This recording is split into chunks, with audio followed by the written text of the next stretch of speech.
Good morning, কেমন আছো সবাই? আশা করি সবাই খুব ভালো আছো, আর আমিও খুব ভালো আছি। একটা নতুন ভিডিওতে তোমাদের সবাইকে স্বাগত। সকালে গেছিলাম মর্নিং ওয়াকে, তো মর্নিং ওয়াক করা আমাদের হয়ে গেছে। এখন বাড়ি ফিরছি, আর ফেরার সময় একটু ডাব খাবো। তো ভাবলাম অনেক দিন তো ডাব খাওয়া হয় না, হালকা শাঁসওয়ালা ডাব খেতে ইচ্ছা করছিল, হালকা শাঁস হবে। তো সেরকম ডাব আমরা দুজন দুটো কিনে নিয়েছি। তো হালকা শাঁস হয়েছে, খেতে কিন্তু বেশ ভালো ছিল। আমরা সব সময় খাই, একদমই শাঁস হয় না, আজকে হালকা শাঁস দেওয়া নিয়েছি। শাঁসগুলো আমরা বাড়িতে নিয়ে যাব, তার জন্য বাড়ি গিয়ে তোমাদের দাদাভাই স্মুদি বানায়, তো স্মুদির মধ্যে এই শাঁসগুলো দেবে। আর এখান থেকে শাঁস নিয়ে নিয়েছি, আর এখান থেকে দুটো নারকেলও নিয়ে নিয়েছিলাম। বাড়ি গিয়ে আমরা পিঠে বানাবো।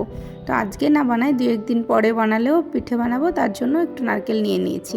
আর ফেরার সময় এখান থেকে একটু ফ্রুট নিয়ে নেব। এখানে বেশ ভালো ভালো কমলা লেবু ছিল, তো এখান থেকে কিছু কমলা লেবু নিয়ে নেব। আর দেখা যাক কী নিয়ে, একটু গ্রেপস নেওয়ার ইচ্ছা আছে। এখন না এই ফলগুলো খেতে ভয় লাগে, এখন কি একটা ভাইরাস বেরিয়েছে না, নিপা ভাইরাস, তার জন্য এই ফলগুলো এখন খেতে প্রচণ্ড ভয় লাগে। তো বাদুড়ে তো ফলগুলো খায়, সেই বাদুড়ের থেকেই হয় আর কি, এইটা শুনেছি। হ্যালো ফ্রেন্ড, তো দেখো আমরা রেডি হয়ে গেছি। আর এখন কোথায় যাচ্ছি বলো তো তুমি? বাবানের চুল কাটতে যাচ্ছি। এই যে জীবনে প্রথমবার, তোমরা কখনো দেখোনি ওর চুল ছোট। ওর চুল একদম ছোট থেকেই বড় বড় চুল, সবসময় যখন এইটুকু ছিল না তো তখন এত বড় চুল ছিল।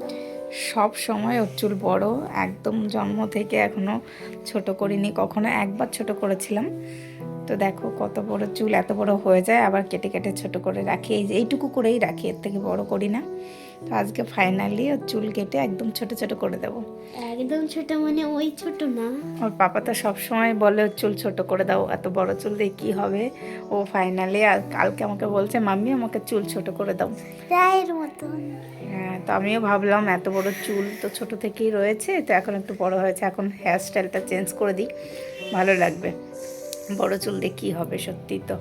তো এখন হেয়ার স্টাইলটা চেঞ্জ করলে একটু অন্যরকম লাগবে দেখতে, ভালোই লাগবে আশা করি। Bye bye. আমার ভীষণ কষ্ট হচ্ছে, ছোট থেকেই ওর চুল যেহেতু সবসময় বড় রেখেছি, সব সময় ছোট, একদম ছোট থেকে জন্ম থেকেই আমার ভীষণ কষ্ট হচ্ছে। ওর তো আনন্দ হচ্ছে, যত্ন তো করে আমি, তার জন্য আমারই কষ্ট হচ্ছে। আমার মনটা ঠিক ভালো নেই চুলটা কাটবো জন্য। Bye bye. তো চলো, মুখে পাথর বেঁধে চুলটা কাটতে যাচ্ছি আমি। আমাকে বুঝতেই পারছো, বুঝতেই পারছো আমার কথা শুনে আমার ভালো লাগছে না চুল কাটবো, তাই একবার কাটা হয়ে গেলে তখন বেশ ভালোই লাগবে। চলো যাওয়া যাক। Bye bye.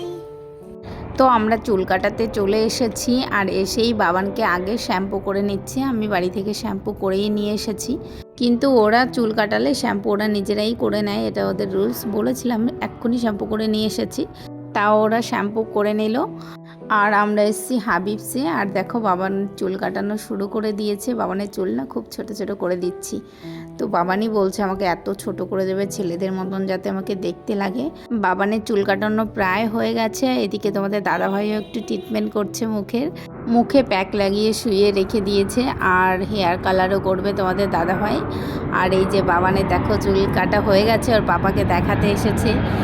তোমরা অবশ্যই কমেন্টে বলো কেমন হয়েছে চুল কাটানো। আর বাড়ি ফেরার সময় একটু মাছ নিয়ে এসেছিলাম, বাড়ি এসে ধুয়ে পরিষ্কার করে আলাদা আলাদা কৌটায় রেখে দিচ্ছিলাম। এক একটা কৌটা বের করব আর এক একদিন রান্না করব। অনেক মাছ নিয়ে এসেছিলাম, প্রায় 2 কিলো মতন ওয়েট, আর কিছু বাজারও করে নিয়ে এসেছিলাম। তো চলো এখন সবজিগুলো গুছিয়ে রাখবো আর রান্নাটা করে নেব। হ্যালো ফ্রেন্ড, তো দেখো আমরা বিকালবেলায় ছাদে এসেছি, অনেক দিন পর ছাদে এসেছি। কবে এসেছি লাস্ট? কালী পুজোর সময়, কালী পুজোর সময় বাজি ফাটাতে। দিওয়ালি মানেই কালী পুজো, তো তখন এসেছি বাজি ফাটাতে, তারপর আর ছাদে আসিনি, অনেক দিন পরে এসেছি। আর সূর্যটা এত সুন্দর লাগছে না, কোথায় বাবা সূর্যটা দেখা যাচ্ছে না, দেখা যাচ্ছে না, ব্যাক ক্যামেরায় দেখালে দেখা যাবে। এত সুন্দর পুরো লাল হয়ে রয়েছে। আর এই যে বাবানের জন্য কি নিয়ে এসছি দেখো, এই দেখো, এই যে গ্রেপস নিয়ে এসছি আর অরেঞ্জ নিয়ে এসছি। হ্যাঁ, এখানে এখন খেলা করবে আর এটা খাইয়ে দেবো এখন। অনেকদিন পর ছাদে এসে বেশ ভালো লাগছে। আজকে কে আসবে পাপা? আচ্ছা, দেখো, ট্রাই করো। এই গ্রেপসগুলো এরকম ছাড়িয়ে ছাড়িয়ে দিতে হয়, নাহলে খেতে পারে না। খোসাগুলো ছাড়িয়ে দিলে খায়। এ না বাবা, নাও শোনা।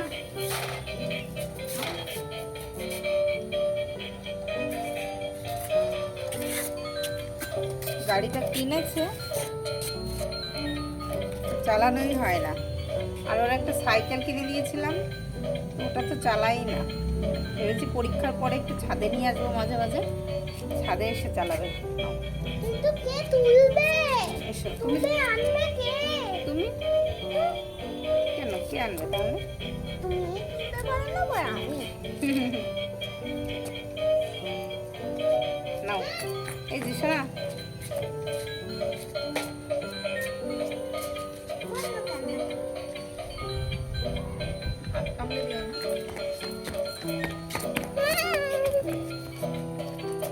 খুব মজা পাচ্ছে ছাদে এসে। এখন তো ছাদে নিয়ে আসাই হয় না, ওর ঘুম থেকে উঠতে উঠতে সন্ধ্যা হয়ে যায়, আর উঠেই পড়তে যায় কিছু খেয়ে, আর ছাদে আসার সময় পায় না। না, লকডাউনে বাবার খুব ছোট ছিল, তখন ছাদে আসতাম, ছাদেই আমাদের মানে জীবন ছিল, আর কোথাও তো বেরোতে পারতাম না। তখন এই সকালে বিকালে, বিকালবেলা তো ছাদে চলে আসতাম, রোদ্দুর পড়তে না পড়তে, রাত্রেবেলা 12টা 1টা পর্যন্ত ছাদে থাকতাম, নিচে গিয়ে খেয়ে আসতাম। তার মধ্যে মানে কোথাও সারাদিন বেরোতে পারতাম না, মাসের পর মাস ছাদে এসে সারাক্ষণ থাকতাম। শুধু আমরা নাই, এই বিল্ডিংয়ে যত লোক আছে সবাই আসতো। আচ্ছা আচ্ছা, সন্তাও আসলো। ওর একটা ফ্রেন্ড ছিল ওর মতন ছোট, তখন ও ছোট ছিল, খুব দুষ্ট ছিল, ওকে দেখে প্রচণ্ড ভয় পেত। পরে ওর সঙ্গে দুষ্টুমি করতে করতে ওর সঙ্গে ফ্রেন্ডশিপ হয়ে গেছে। ও ও এখনো ওর বেস্ট ফ্রেন্ড। ও এখানে, ওই বিল্ডিংয়ে থাকে। ও এখন দূরে থাকে। আগে আমরা একসাথে থাকতাম, আমি নিচেরটায় থাকতাম, আর ওপরেরটায় থাকতো, কিন্তু এখন ওই বিল্ডিংটায় থাকে। তো চলো, বাবান এখন একটু গ্রেপসগুলো খাবে আর খেলা করবে। চলো তোমরা ভিডিওটা দেখতে থাকো। বন্ধ করে ওর নাম সন্ধ্যা। Bye bye. এই যে ছাদ থেকে এসে পকোড়া বানিয়েছি, এই যে আরো কিছু দিয়েছি। তো এটা এখন বাবানকে দেবো, বাবান খেয়ে পড়তে যাবে। পাপা টান টান টান।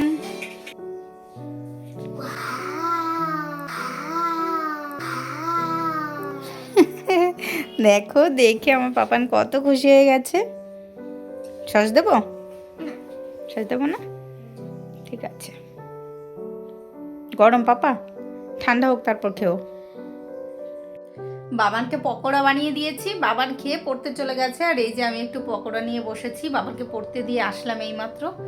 তো বসে বসে এখন পকোড়াটা খাবো। আর ভাইও এসেছে, ভাই একটু নিচে গেছে, ও আসার সময় বিরিয়ানি নিয়ে এসেছে, তো ওর জন্য পকোড়া রেখে দিয়েছি, ও নিচে গেছে, এসে খাবে। তো চলো আমি পকোড়াটা খেয়ে নিই, আর খুব টেস্ট হয়েছে খেতে। চলো, পকোড়া খাচ্ছি, কিন্তু পকোড়ার সঙ্গে একটু চা না হলে ঠিক জমছে না, তাই একটু দুধ চা করে নিচ্ছি। তো দুধ চা খেতে এখন ভীষণ ইচ্ছা করছিল পকোড়ার সঙ্গে।